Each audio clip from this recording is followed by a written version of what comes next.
Hello everyone, I am Nikka Pandey from National Skill Training Institute, Dehradun.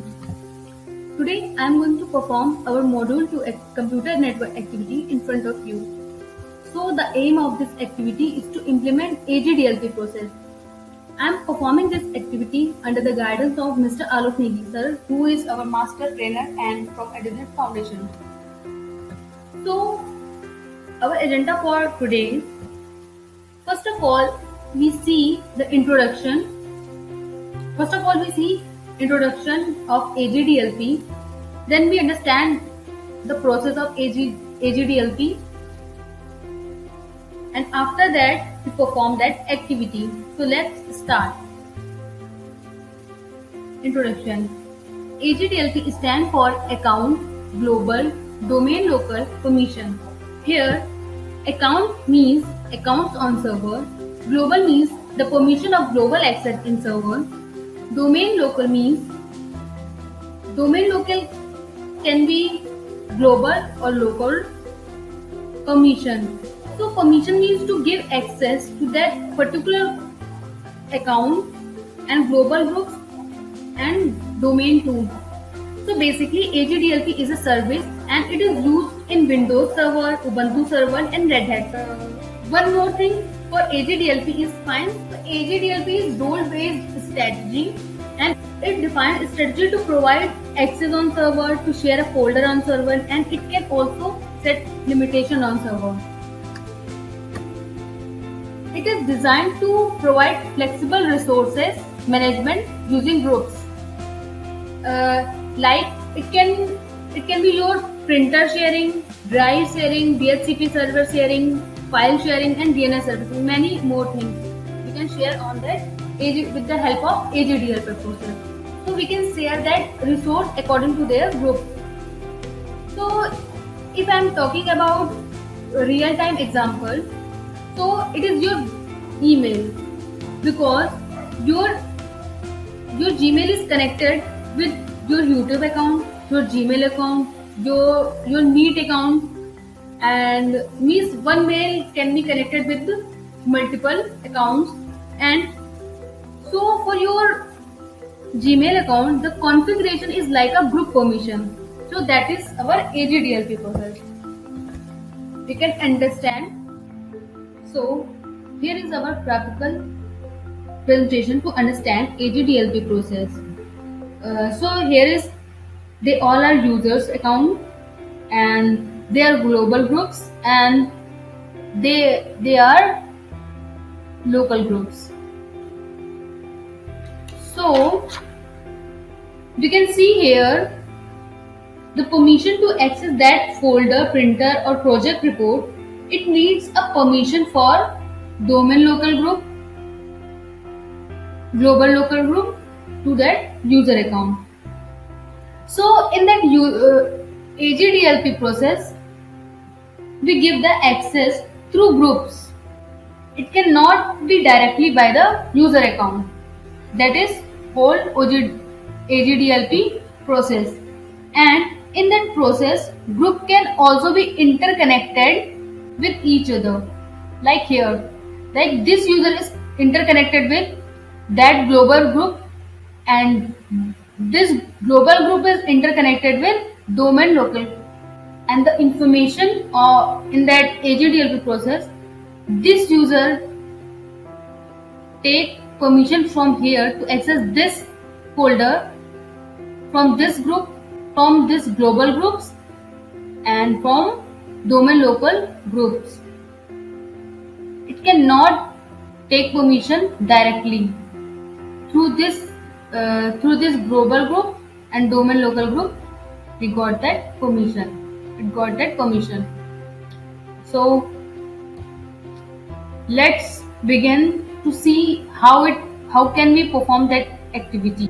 So let's perform our activity. First of all, open your server manager. I am opening that. So go to your tools tab, and under this tool tab we have option that Active Directory users and computers. Click on it. So basically Active Directory is a service that connect user with the network resources they need to get their work done. So after open that Active Directory, here is a folder of users. Click on that deepika.internal. Here is a folder of users. Click on it. It will open this type of interface. Just right click on that and add new user from here. Select user from here. Just click on user. It will show a small window. Type your username which you want to create. So my username is SR, and if you want to type your last name, just type it, and it can be blank if you don't want, and just type your user login name. So it is also same for me, and this is our domain server name @deepika.internal. Just click on next. Now input your password for your user account. These all are permission for user. So whatever you want, just select from here and click on next. I am selecting user must change password at next logon. Just click on next. So now you can see all your information here, like your full name, your ID name, and the permission you give to that particular user. Let's click on finish button. It will create your user account. Now your user is created. Our next step is to create global user. So for global group, creating a global group, just click on groups. From here we have to type your global group name. So for that I am typing it SR1. So SR1 is our global group name. So by default it is global from here, and again, and our group type is security because we are providing a security to our particular group. I am selecting that security from here. Just click on OK. It will create global group. Now again we have to create a domain local group. So again go to that new tab, select group from here. Now type your domain local group name. So for me it is SR2. Click on domain local group. Now click on OK. It will create your domain local group. Now all the groups are created. Now we have to interconnect these groups along with the user account. Just right click on that global group. This is our global group. Right click on, go to that, select properties from here. Go to that members option, click on add.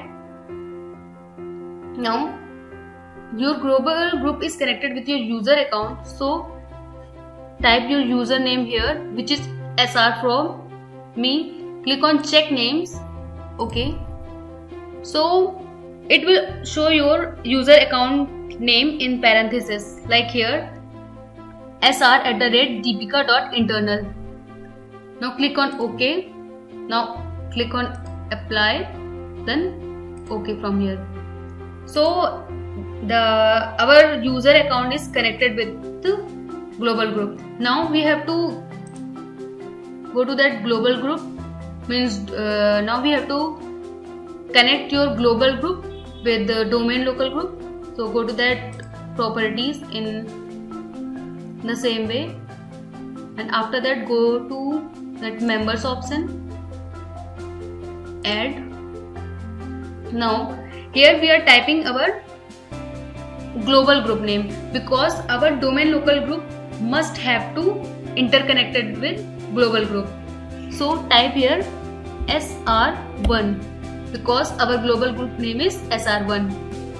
Click on check names. Now just press OK. Click on apply and OK. So our all groups are created and all the groups are interconnected with each other. Now we have to give permission. So for permission we have to just go into the desktop. So just create a folder. So I am creating a folder here with my name. Ipka means how a user group can take permission with that global group and local group. Let's see. So for providing permission to that particular user, just click on that folder, go to that properties option, select security tab from here and edit that security option. You have to add your global group and domain local group from here. Just click on add button and type your domain local group. So our domain local group name is SR1. Click on check names. Now click on OK and give all the permission, means full control. I am giving full control to access this folder. Click on apply and OK. In the same way, I am giving that permission for the domain local group. I am adding that domain local group. So our domain local group name is SR2. Click on check names, OK. Then click on full control I am giving.